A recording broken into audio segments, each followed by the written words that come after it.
been really, really great working with Chuck the last few years trying to address this problem. And I'm not going to say a lot up here because we don't have a lot of time for this panel, and this is a very distinguished panel, and some of the comments, I would really like to give some of the commenters time to say their words today. But I do want to say this. We've been looking at this problem from National Defense University now for the last 6 years. And what we've concluded from looking at this from all angles, working with private industry, from working with the Department of Defense, Homeland Security, Department of Energy, National Guard, and across the board, is that this is a really, really tough problem to solve. It's owned by so many different folks out there that getting ownership for any particular organization is difficult, and solving the problem is absolutely tough. What we're going to need to do to solve this is begin at the bottom level with individual citizens. Movies like the one you saw, I think, are very useful for reaching out to the average person at home. It gives them an idea of the importance of something like this. We need to look at the municipal level, the county level, the state level, and the federal level. But we cannot count on the federal level solving this problem. This is too big. This is nationwide. We're going to have a multi-pronged approach to finding solutions to this very, very important national security problem. And in terms of doing that, our panel here is well situated to come up with some ideas. And just briefly, I'm going to introduce them. General Ken Chrosniak, sir, thank you. Ambassador Henry Cooper, who's been very active in this in many ways for many years. General Robert Newman, sir, if you could, and of course you've heard Paul Stockton, and Captain James Terbush. Sir, thank you very much. And with that, I'm going to turn it over, and I think we're going to start right over here with General Chrosniak. Well, thank you, sir. And it's especially, it's great to be, it's a real honor to be up here with the panel that's here, and especially with my idol, Dr. Stockton, over here. So I remember he came to the Army War College to the DDE class of 2012 and gave on 23rd of July. I remember I have your speech memorized. When you said that EMP keeps you awake at night, I mean, when Secretary Panetta had asked you to come over there and talk about the Title 10, Title 32, and Newman fault and so on. And that really perked our interest quite a bit at the Army War College because it raised it to a different level with our commandant. The bottom line up front, I was asked to talk about EMP preparedness for the military, or survival. And I agree with Dr. Stockton that response is the big, that's the long pole in the tent, to use a military term. And for emergency or regional catastrophes, and they're catastrophes, if you owned a bar in New Orleans, it's a catastrophe when it was underwater. I mean, but it's a regional catastrophe. The U.S. military is admirably prepared to do that. We have well-trained, staffed, exercise plans with NORTHCOM, our North, National Guard Bureau. They do a very excellent job, and we've seen that.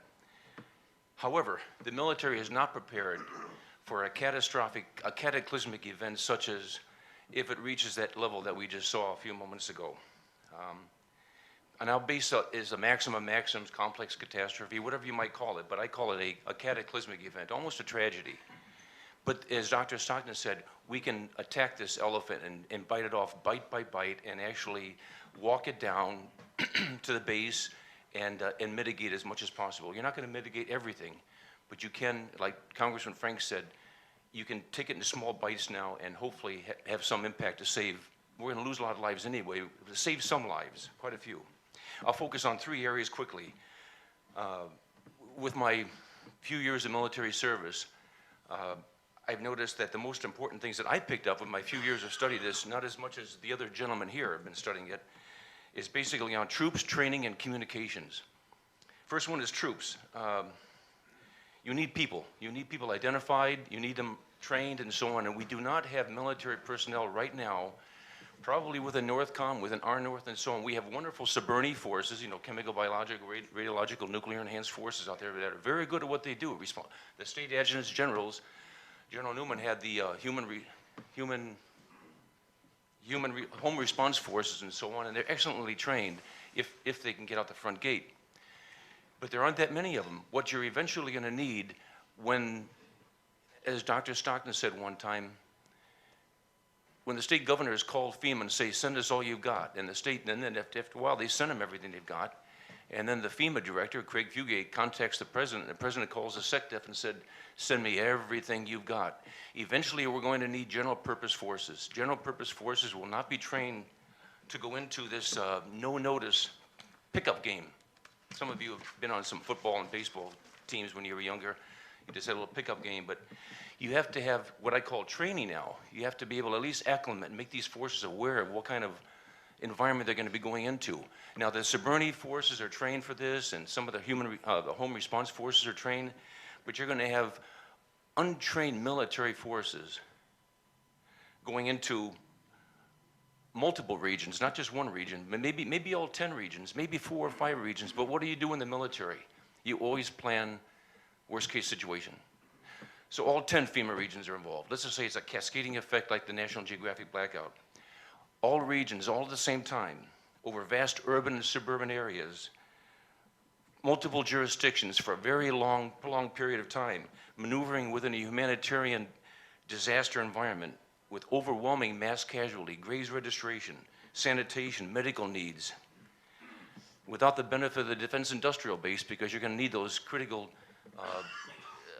just-in-time logistics providers and so on to be able to bring products and so on into the defense industrial base to be able to resupply the military, resulting very little situational awareness, which is essential for the GPS for those forces, because your position, navigation, and timing, a lot of the radios are synced to the GPS, synchronization and so on, loss of air traffic control. I can go on and on, but you see this all within a radiologically and hazmat contaminated environment. And being a first responder myself, with the fire company and rescue and vice president of the ambulance company in Carlisle, small town, we still run 8,500 calls here, even in that small town. But you're going to be overwhelmed. And you have to be able to sync, as a military commander, you have to be able to sync that in with FEMA. And FEMA, Craig Fugate, about a year ago, put out a wonderful, I'll give it to Chuck to put on the web. In fact, I was going to try to put it on behind me, but I didn't want to take up too much time than I am already. But he put out a wonderful scenario called Critical Communications During and After a Superstorm. And basically it boils down to this. After 30 days, even the plain old telephone system, everything is down, except those that are operated with HF, Mars, ham radio operators and so on. As long as you have power for your generator, you'll have HF line of sight, but we in the military, we deal BLOS. Everything's beyond line of sight. It goes through satellites and so on. And when Bill Murtaugh, you start discussing satellite scintillation and so on. And I'm gonna wrap it up, one more sentence. The other one was training.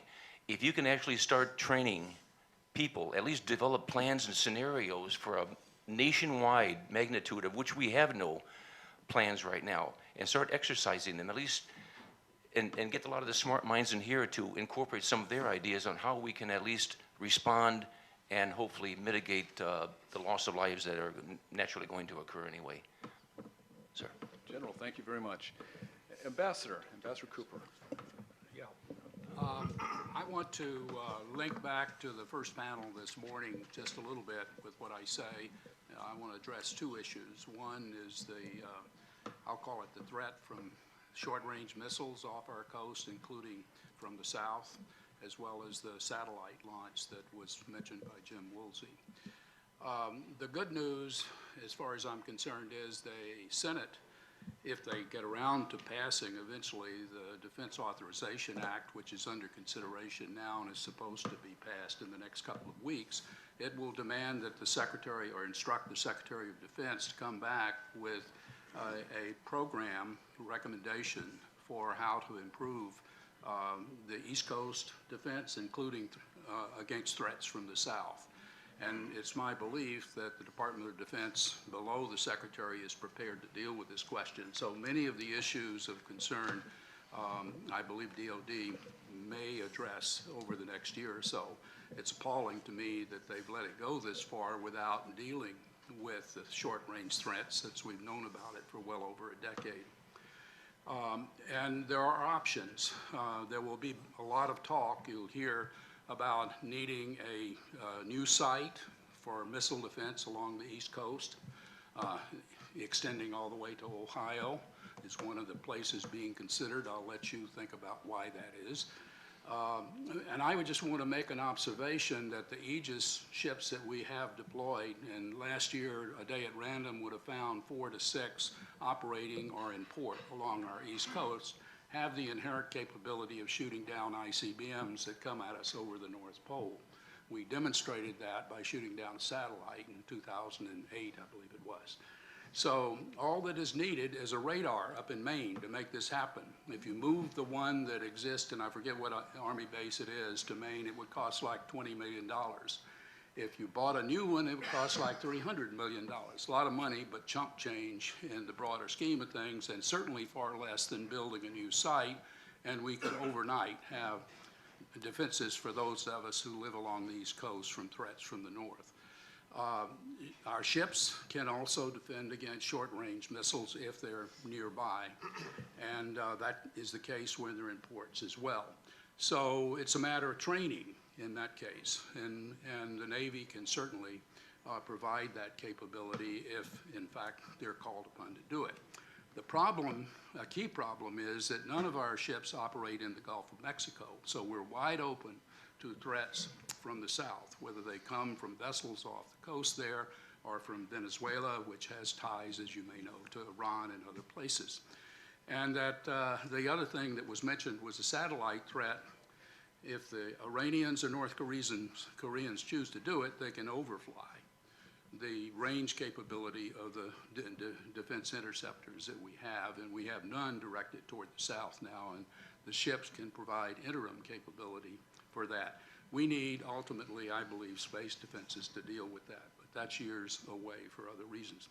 Enough said about those. The second issue I want to come back to is the theme that was talked about by Ken at the end. I believe training is a key issue on the response side to deal with this problem, and training beginning with the local responder community. And I believe the cohesion that the National Guard can play, including linked back to the missile defense world, where they man the sites, as you may know, in Alaska and some of the command centers around the country. So the basic infrastructure exists within the National Guard that's linked into NORTHCOM and the federal level. And the Guard itself is made up, as you know, of firemen and police and doctors and whomever when they're not in Middle East or wherever, and they're working from home. So you have the inherent ability of integrating the local responders within the Guard if we simply prepare. And I believe training is needed. In South Carolina, I'm working with the Deputy Adjutant General there, and been working for a number of years. And we intend to put together an exercise. If this meeting had been week after next, I could have told you a little more about the plan, but it's our intention to involve the inherent capabilities in South Carolina and neighboring states, perhaps extending to all of FEMA Region 4, which is headquartered, if you're familiar, in Atlanta. And with Bob Newman's help, who knows the Adjutant General of South Carolina, maybe we'll come to Virginia and even Baltimore as we think about a scenario to be included in one of the normal National Guard scenarios, Vigilant Guard 2015. And it's my intention, at least, to encourage thinking between now and the execution of that exercise with intermediate steps that can be taken to help train the community of people right now who have, maybe it's not zero understanding, but it's closer to zero than what is needed understanding of what they will be called upon to do if we have a blackout situation from any number of threats. Thank you. All right, thank you very much. General Newman. Thank you, Rich. It was said by some famous American that all politics are local. Well, you've heard it also said that all disasters are local. And those of us that have experienced the need to bring disaster relief to our fellow citizens understand the meaning of this.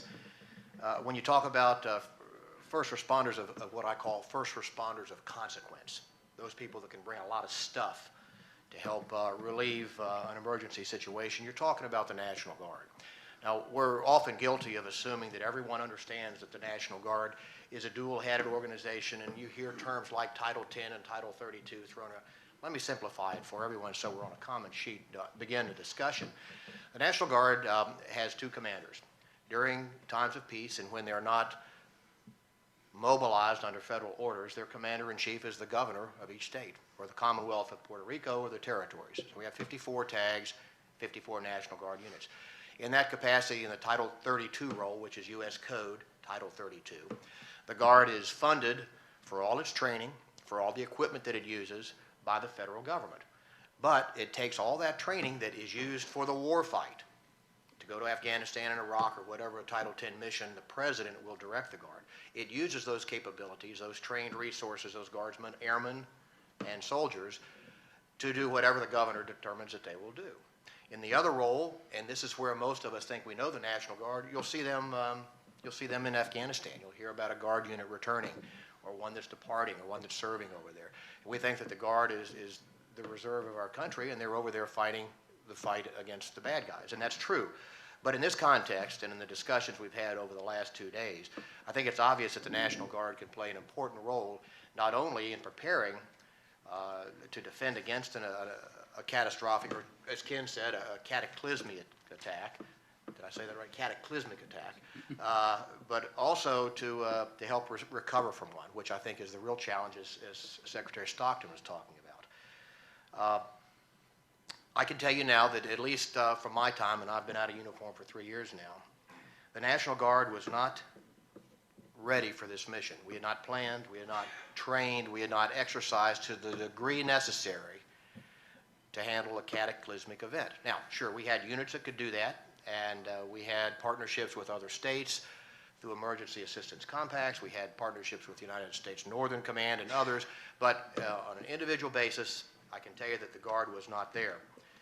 And we've seen how difficult it is on this mission of preparation for a cataclysmic event, whether it's an EMP or a cyber attack, something that puts us out of normal society for more than 30 days, let's say. The feds just don't seem to get it. Or, as Dr. Stockton said, or maybe it was Rich or someone, this is hard to do. Rich, I think you were talking about that. There are a lot of cooks brewing this stew, and a lot of people with money and power, and of course that not only breeds conflict, but an honest discussion with often few resulting, seldom results in good success. I like to suggest that the National Guard is one of the vehicles that this group should embrace to help us prepare for a cataclysmic event and then to respond for one. Here are a few reasons why I think we should do that. First of all, 90% of the time the National Guard is under the command of the governors. And the governor is a powerful political elected leader. He has immediate call in to the president. He has immediate conversations and regular discussions with our CODEL, congressional delegations, if you will, the senators and representatives from the state. He has, through the National Guard, relationships with the Department of Defense. He has, through his Homeland Security Advisor, relationships with DHS, and it goes on from there. And on the state level, he has accessed a number of important agencies, such as his fire programs people, his Department of Emergency Management, those people that actually plan and operate the emergency forces during a disaster. He can access these folks, sell his ideas, the necessity of a properly prepared defense and then response capability if he chooses to do so. I think that the mission of this group should, through the Guard and through the governors, just as Secretary Stockton suggested, to build from the bottom up the message that we need to get out and prepare better and prepare our forces to respond. And I think that if we take that away from our meetings here over the last 2 days, we will have accomplished a great deal. I'll conclude my remarks by saying that Ambassador Cooper and I are going to visit with the Adjutants General at their February meeting here in Washington a couple months from now, and we plan to discuss this to start the ball rolling. And I think that from the response that I've received from the few tags with whom I've spoken, there is a great recognition that this new mission needs to be embraced more boldly than it has in the past, and I predict we'll have great success. Thank you, Rich.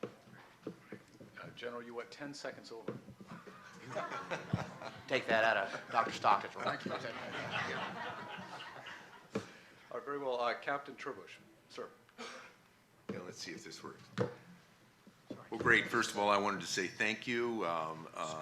Thank you to Chuck Manteau and InfraGard for inviting me today. Thanks also for including me on such a distinguished panel.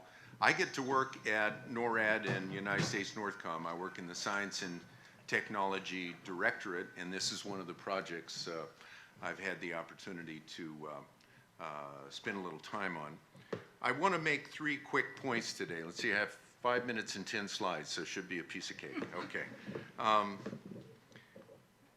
Number one, the health consequences of these threats, EMP, solar storms, and also cyber attack, are significant, and significant for health because of the specific vulnerabilities that health critical infrastructure, that the public health and medical sector are subject to. Second, the health sector is not fully prepared, and we could go on with numerous examples, but I think Superstorm Sandy will highlight particular healthcare vulnerabilities and some lack of preparation. And the third thing, the third very quick point that I hope to make is that both of these vulnerabilities require change to policy. So non-material and material solutions. So changes to infrastructure, hardware, if you will, alone are not going to do it. So how did we get started? Well, in conjunction with the Johns Hopkins School of Public Health and also the University of Pittsburgh Center for Health Security, we wrote a couple of papers on this subject, and I will go ahead and make reference to this book by William Forstchen 1 second after. I describe it as a terrible book, but in the context of a terrifying, terrible book. And so it had, and I'm a public health doctor by training, so it had 3 public health scenarios through my reading. The first one, of course, was the effects on people who are in hospital or in long-term care facilities or rely specifically on life-saving medication. That group is the first to succumb to such an event or such an environment, let me say. The second group had to do with considerable loss of life associated with social unrest.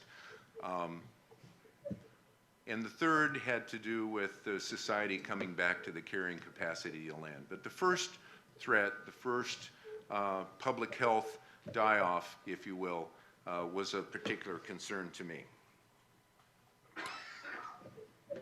So I mentioned this collaboration with Johns Hopkins and UPMC, and we did a literature review, and it turned out that there really has not been much written about this subject. The Millennium Bug was good for a few articles, and then in 2003 there was also another article about health consequences of a cyber event. But really this is an unplowed field.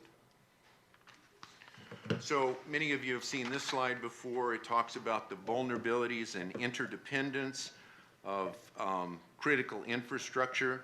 I would highlight that both civilian and military capabilities rely upon these infrastructures. And Dr. Stockton has made this point many times that over 90% of the services to military bases, and so that would be energy, sewage, food, transportation, et cetera, we rely upon the civilian sector just like you do. And I would particularly also include the fact that our telecommunications, if you will, our IT backbone, we ride on civilian infrastructure just like the rest of you.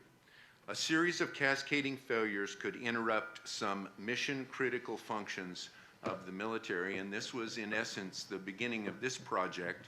We tried to link some of the mission-critical functions that our boss, General Jacoby, has here in the Homeland, and that would include such things as force protection and, by extension, force health protection. Well, that gets into where we in the medical business, if General Jacoby doesn't have healthy troops to send in to respond to a disaster, there'll be some lack. So how can we improve the resiliency of military medical facilities? That's the essence of this project. So health is a mission-critical function. And it turns out that military healthcare facilities are just as vulnerable as civilian ones. This one shows, there are 16 now, 16 critical infrastructure sectors. It was mentioned earlier that they rely upon each other, but that healthcare and public health is particularly reliant on power and IT. It turns out that the way we practice medicine now in the 21st century has come a long ways from even 20 years ago, and now particularly information technology is embedded in pretty much everything we do in health and medical. So these are some of the health consequences, and I'll run through this list very quickly, but you know there's a requirement now through the Affordable Care Act that we do electronic medical records basically for all patient encounters. The medical supply chain and the just-in-time delivery system is absolutely reliant on web-based systems. Pharmaceuticals likewise, billing and administration. We had a friend of mine go into the hospital not too long ago and was asking for immunizations, and she was told, I'm sorry, we can't give you your kids their shots, our computers are down. So we are very reliant on this. Imaging, lab results, certain medical equipment, health communications, emergency responders, this was mentioned already, are increasingly technologically driven. And finally, as you can imagine, a dark, hot hospital is a very unsafe place to be. So these consequences, these health consequences, may be mitigated. Most hospitals have a power system. Most hospitals will have auxiliary power in the form of generators, but as we saw from Superstorm Sandy, they would tend not to last more than about 3 to 5 days, if for no other reason than the requirement to refuel. But these systems also need to be maintained. Longer term, these threats, solar storm, cyber attack, and aging infrastructure. And I'm glad to see that the EMP SIG also looks at other significant threats which could bring down the grid, such as pandemic. I have one last slide here. Let me just go ahead and say that military is not immune. We have some hardening, if you will, but definitely need collaboration, cooperation, communication with the private sector, and transitioning of some of these mitigating projects that we have started in the military to help make bases more energy resilient are the way to go. So I'll leave it with public-private partnerships as the key message. Thank you. Thank you very much. It's very difficult to have this many distinguished speakers talk about an issue of this level of importance in the time allotted. But you know, the good thing is that now you have an opportunity to ask some questions. So I would like to open this up. When you do the questions, I'll need to steal one of the mics when you're ready. So maybe his, and the other panel with theirs, and you can borrow theirs. Okay. You can use one of the mobile. Oh, this. So yeah, if you have questions, please raise your hand, and we'll. Keep it brief so we if get you as also, many questions in as we can. Yes, as many as we can. And if you could say who the question is addressed to. Yes, sir. I'm Alan Roth, and it's addressed to whoever dares to answer this question. But we talk so much of a disaster occurring based on, let's say, cyber attack, EMP, and other things. But I haven't heard much about multiple faceted attacks. If China has infiltrated our infrastructure through the internet the way I've heard they have, and they're just waiting for the right time, wouldn't that right time be when we're having a heat wave or a deep freeze or a major nor'easter coming up the coast or other really bad things going on at the same time? How much planning, how much thought goes into your work that includes this factor of having multiple things happening at the same time?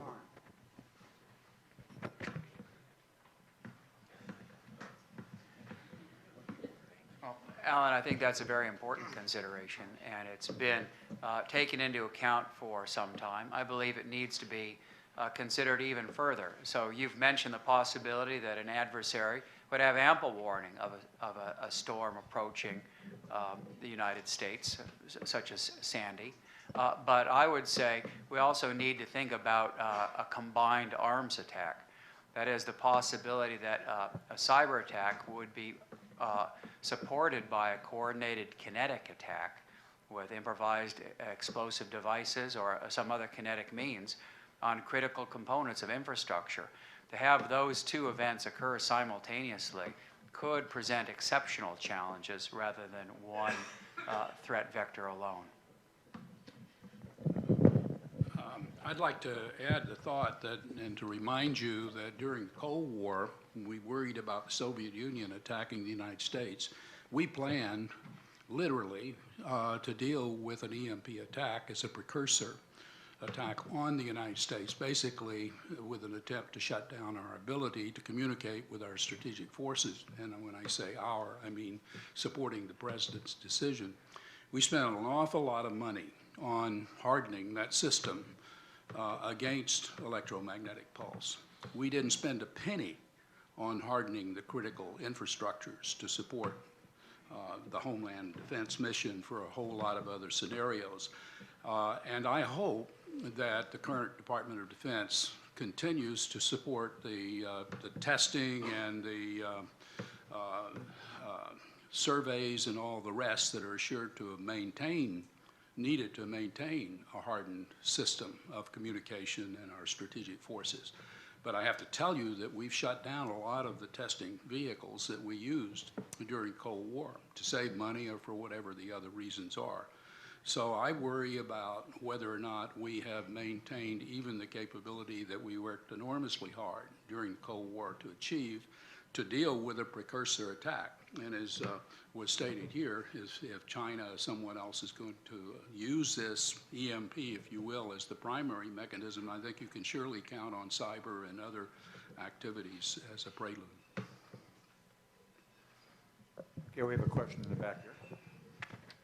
Frank Turner, I was wondering if the panel would comment, please, on, we've heard the perspective from DOD, we've heard from the states.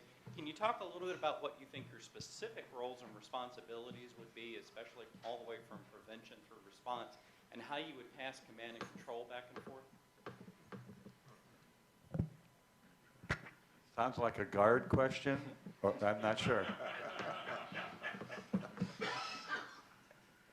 Frank, I think the Guard, as I'd mentioned earlier, has the responsibility to plan for all contingencies. And this is a unique disaster that awaits us. So we need to do better planning, better interaction. You know, the whole of government approach used in the OCONUS discussions now has application to the states too in this. We need to train with our fellow responders, whether it's at the federal level or at the state level. And then we need to exercise to make sure that we can press to test and the circuits are connected. I think the key here is this is not business as usual. The events we're discussing here over the last couple of days are events that are going to task perhaps not a state but the entire region, maybe even the entire country. If we're not prepared for this in significant training exercises, we're sure not going to be prepared to take it on when it actually happens. So I think we need to have a different paradigm when we discuss these types of emergencies and develop training exercises to ensure that we have the capabilities to do that. Thank you, sir. And that's very true, because the military does really great at planning for the last war, and you stay within your own comfort level, like a good staff officer will. But this is really thinking out of the box right now, so this will open up a whole new brain shift. I'll be nice. A whole new paradigm shift of planning. So this is going to be unique, especially but it's got to come from the top down. Or, like I always say as a combat engineer, best way to take a bridge, this is not a bridge too far, I think. Best way to take a bridge, according to Robert Redford, was to take both ends at the same time. You attack it from the senior leadership, the 30,000-foot level, and you attack it from the tactical level of people, just an uprising within the people to contact their first responders and saying, what are you doing, National Guard unit commander, what are you doing to protect us from an EMP? What are you doing? Then have it all the way go up through the FEMA Fusion Center and work its way up and work its way down. We have a question in the middle of the room. Don Donahue from the Diagenic Group and the American Board of Disaster Medicine. Dr. Terbush you touched upon healthcare medicine. And, you know, healthcare, there are hyper-logarithmic advances in technology, and there's federal policies that are basically pushing us. It goes beyond critical infrastructure. It could be down to the individual. My pacemaker, I don't have a pacemaker, but my pacemaker can be remotely controlled. I'd like a broader panel. How do we address that? You know, how do we address it? It becomes a very individual and broad-based technological challenge. Yeah, I can't protect my hospital. How do I protect the 10,000 people that I support? Take that. Well, thank you for that question. There are numerous examples of medical equipment which are vulnerable to hacking, if you will, cyber attack. Pacemaker, you mentioned, ventilators. The one example I would use is that Kaiser Permanente, that has a footprint all over the country, bought some 8,000, I believe, IV pumps. And it turns out that these new sophisticated IV pumps can be programmed remotely from someone at a terminal and so on. Their IT security person at Kaiser Permanente, to their credit, decided, no, we're going to go ahead and instead fat finger every one of those just to obviate that possibility. This comes under the area of cybercrime, and those are issues, but they tend to be one-at-a-time issues, or could be one-at-a-time issues. The more significant thing is that medical equipment pretty much across the board has a computer chip in it. And if there was something that, such as an EMP or extreme solar weather, that could affect a majority of those devices. We have time for one more question before maybe we give Dr. Stockton or anyone else a last word, because we have literally like 1 minute. I see one. Okay. Identify yourself. Hello, Tom Hopick, Foundation for Resilient Societies. This is for Captain Terbush. You mentioned something that's very intriguing, which is the carrying capacity of the continental United States. There is some disagreement, I think, that if we were to have the electric grid go down and not come up, what would be the casualties? And there's been estimates all over the place, 2/3, 90%. It sounds like you've done some kind of a more detailed study, and I wonder if you could tell us about that. Well, a friend of mine taught me the use of the word dystopia as opposed to utopia. These dystopian scenarios, no, I haven't studied a great deal, but it turns out that the population of the United States, say in 1850, before we had benefit of power grid, and certainly before computer chips, was significantly less, probably less than 1/3 of our current population. I don't know where you take that number, but in the 1850s, we did know how to do things that we don't know how to do now. All right, shall we open it up for any last closing comments that you'd like to make?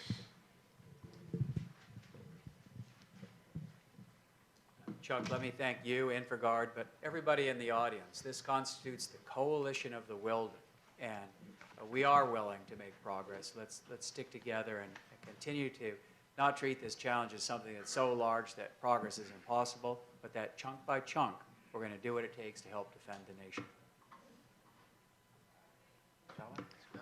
Yeah, I have one thing I left out because I was closing on my allotted time. I mentioned that we were vulnerable to threats from ships off the coast in the Gulf of Mexico and couldn't do anything about it. We can deploy the same kind of defenses that we're putting in Romania to be operational by 2015 and in Poland by 2018 at military bases around the Gulf of Mexico. And I'm working with the local folk and universities and the state governments to try to make that happen. Thank you. Sir, I do just have one more thing. Please. I just have to say this. I think people are the soldiers, the troops. I'm thinking the response is actually the carbon-based unit that's got to show up and actually go on out there and do the recovery and so on and help his or her fellow citizens. And that's where the long pole in the tent is, because I said I wasn't going to. I talked to a battalion commander who just got back from Iraq not long after I did, and we were discussing EMP, and he's a local battalion commander in the state of Pennsylvania, certainly won't mention his name, who said, I'm not even gonna go to the armory. My men body won't show, I'll be home with my family where I belong. And that came from a highly decorated Stryker Battalion commander. And it really struck me then, this is about a year ago, right around the time of the NDU exercise. And that's the way they're gonna think. Unless you give them some hope, give them some training, they think they're going into an overwhelming environment. I don't care if it's the National Guard, Army Reserve, General Purpose Forces, or CBRNE, you are gonna go into an overwhelming environment, an unknown environment. If you start training, make up scenarios, which should have been done a long time ago, from the DHS and so on, should have been done a long time ago. The 2008 EMP Commission report has been out for 5 years now. What's been done? That's what the troops need, the response forces. All right, very sobering panel, but could we give them a round of applause?